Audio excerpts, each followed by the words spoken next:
Okay, so my talk is called, as you see, I played around a lot with monitoring tools. Not every single monitoring tool, but enough to know that Prometheus has fit perfectly with everything that I'm looking for. And so therefore, I don't think this is just a fling with Prometheus. This is true monitoring love. I'm not affiliated with Prometheus in any way, so this really is strictly just from the heart. I'm not like getting any kickbacks or anything.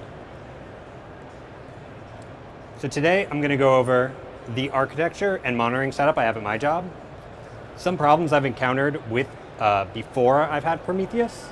I'll tell you a little bit about how Prometheus works, and then I'll also showcase now how my life is so much better now that I have Prometheus in it. So as stated before, I'm Bennett. I'm a backend software engineer. I've been on call for about the past 8 years, always on AWS infrastructure. I don't really trust code, so I really love monitoring it. I work at a company called Button.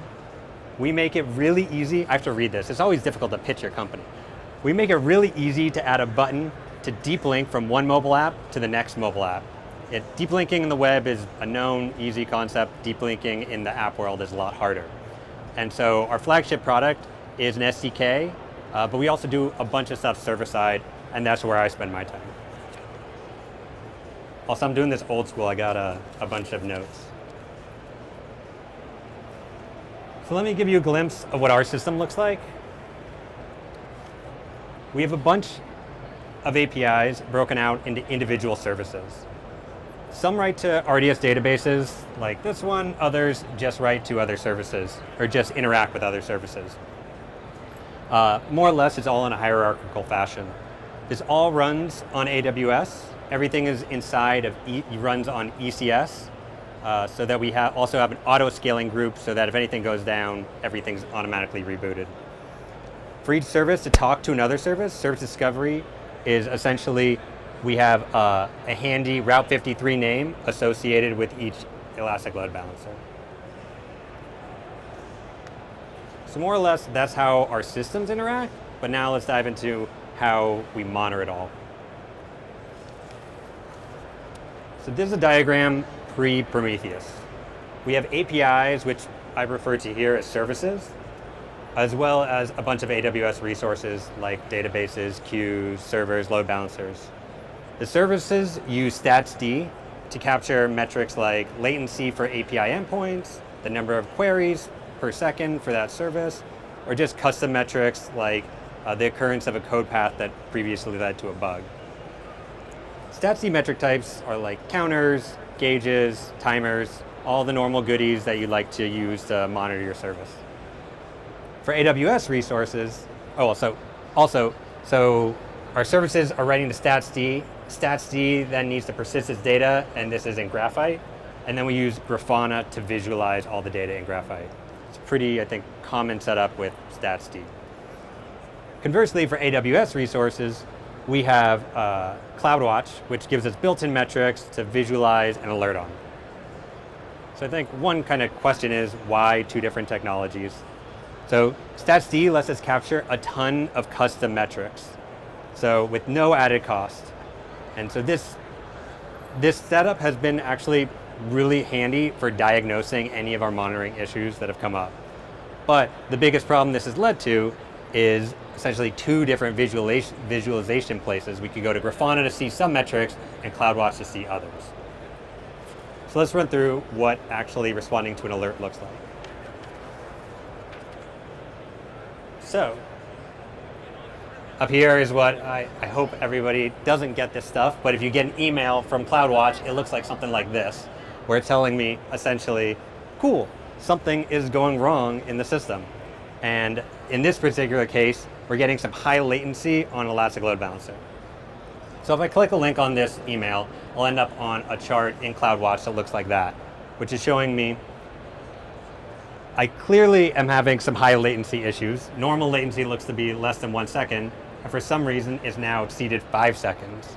So it's an awesome chart where I can see what the alert threshold is at 5 seconds, and I can also see that there's some latency happening recently. Now the question is, okay, cool, my service is having latency, but why? So from here, I'd like to jump into see the service. Is it that a specific endpoint is having a lot of latency, or maybe the entire service is having a lot? So if I jump over to CloudWatch, I can then see a chart that would actually break down each endpoint or show the latency grouped by each endpoint. But you see on this chart, you see nothing. And essentially, I've run into this issue many times where I jump from one system to the next, and I'm confused essentially on the time frame. And it's because here I'm looking at a chart which is actually the last 12 hours versus on CloudWatch, I was looking at something that was just the last hour.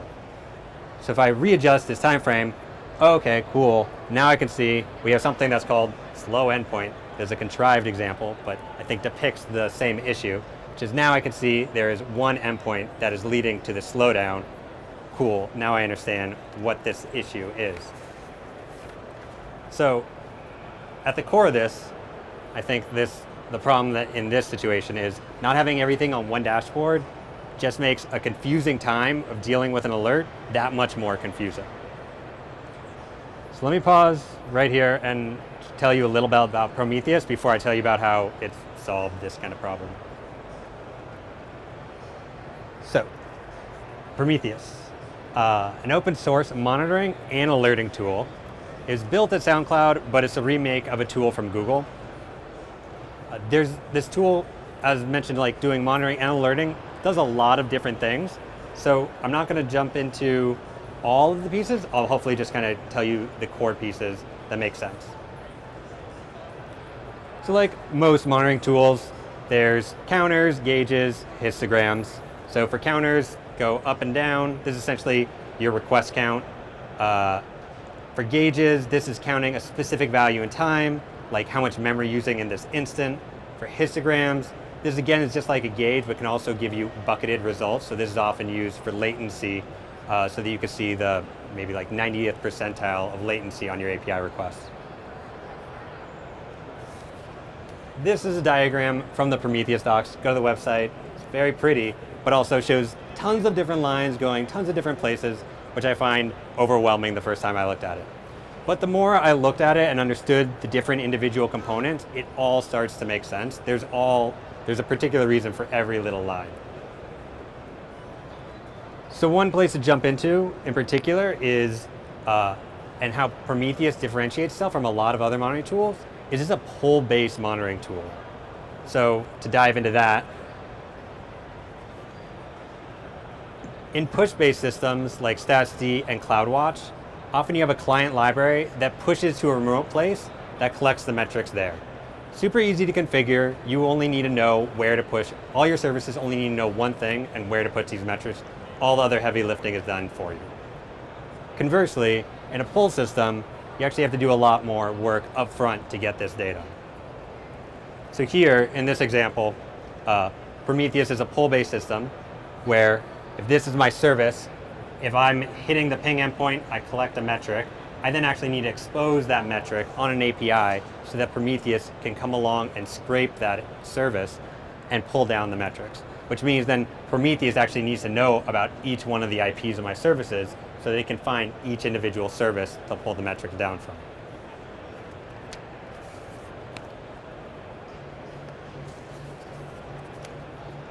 So previously I had that diagram.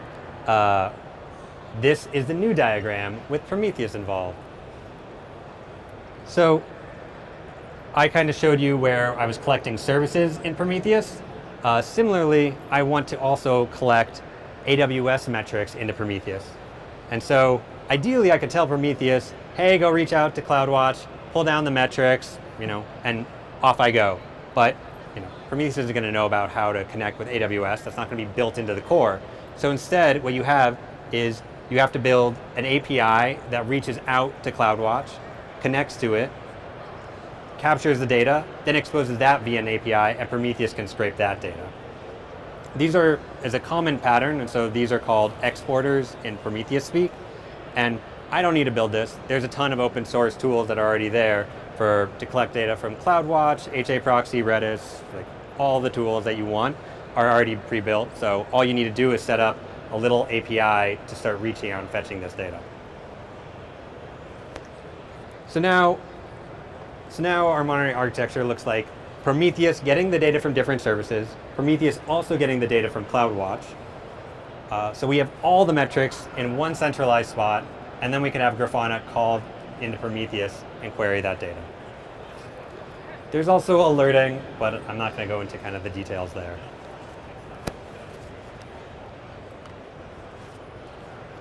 So now,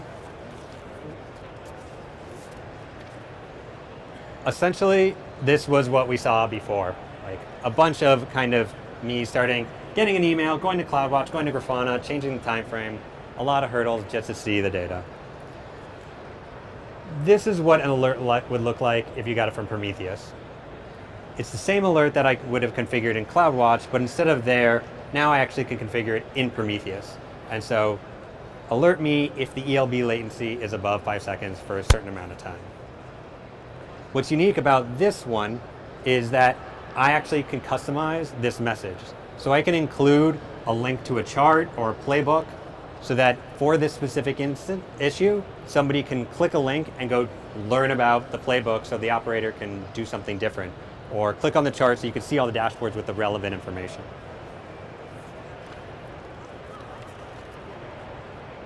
So if I did click on that link to the chart, which was redacted, you'd end up on a page that looks like this, where you have the ELB latency chart on the left and the API breakdown of each path on the right. The horizontal or the vertical lines are actually the alerts happening. So I can clearly see that I can't see quite what's going on with these alerts. I'm in too large of a time frame. I don't need to kind of question and scratch my head and wonder what's going on. I can clearly see that. So now if I trim the time frame down, I can actually see, cool, here are my ELB latency. Oh, it's specifically associated with this one endpoint. That's what's getting me the alert. No more scratching head. Simple, done with. I have some charts that I'm skipping. To me, that was just one specific example, but Prometheus has a ton of other features that I think are amazing that I can espouse. It being a pull-based system means that you can run a local Prometheus server pulling from your production data, and then any test or any change that you want to make, you can test it locally before having to roll it out. And that also means not just you can be making these changes, also the rest of your team doesn't need to read a huge README to figure out what's going on. They can test all this stuff themselves, which is extremely powerful. Also, the metric names are very simple and short, and you kind of add rich complexity using labels. This means that if you have common metric names on each one of your services, you can have easy built-in dashboards. So going here, this is actually a default dashboard, not customized to this specific service. I just said to go to staging, go to this specific service, and it will automatically populate with interesting metrics. And what's really cool about that is not just the dashboards, but anything that you query, you can set an alert on. So this means that you could also set up default alerts on each one of your services, which means as long as you're bringing up a new service that has metrics that gets scraped by Prometheus, you could have a built-in SLA that you're alerting on for your service.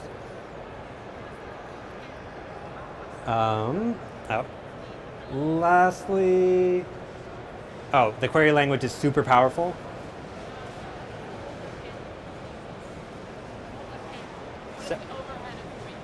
Okay, so the question is, what is the overhead of Prometheus? Essentially, it would be just calling your API, and so it's not going to call, there's, I guess, two different places of where the overhead would come into play. The metrics library that you're using to instrument your code, and then Prometheus calls to actually scrape your server. There's a bunch of already, Prometheus-supported client libraries that are going to be fully optimized to make sure that you're not leaving a big memory footprint as they're capturing metrics. And then the API calls you're going to set up your, what's called the scrape interval, so how frequently it's actually going to call your service. And it's not going, you can turn it down to as fast as you want, but often it's only every 10 seconds or so, or 15 seconds. So minimal overhead for, depending on what your service offers. Last little tidbit, the query language on Prometheus is super powerful. So one way that you can see this is you can even query Prometheus to see how many metrics each service is creating. And then you can set an alert for that. So if any service starts spamming Prometheus with too many metrics, you could clearly tell that who the culprit is. So at an AWS conference, so how does Prometheus compare to CloudWatch? You can see the little matrix I created there. One thing I excluded is CloudWatch's push and Prometheus's pull. Also, it's called Prometheus, so if you want to call it that, we can make the slide true. The bottom line to me is AWS really shines with auto scaling. So if you really care about having alerts that trigger actions, AWS is the way to go. Also, if you don't capture a ton of custom metrics, AWS fits your use case. But conversely, Prometheus is really best if you have a ton of custom metrics and you don't particularly care about having actions on your alerts, and instead you're okay with playbooks and links. So at Button, you've mostly used playbooks, links, and have rarely kind of used auto-scaling actions, and I've also loved capturing tons of metrics to capture all the different nuances of what's going on. So that's where Prometheus has fit in perfectly. Lastly, huge thank you to Yunchi and Jason, who actually have set this up at Button. I've mainly been kind of a cheerleader from the sides, and I just love the tool.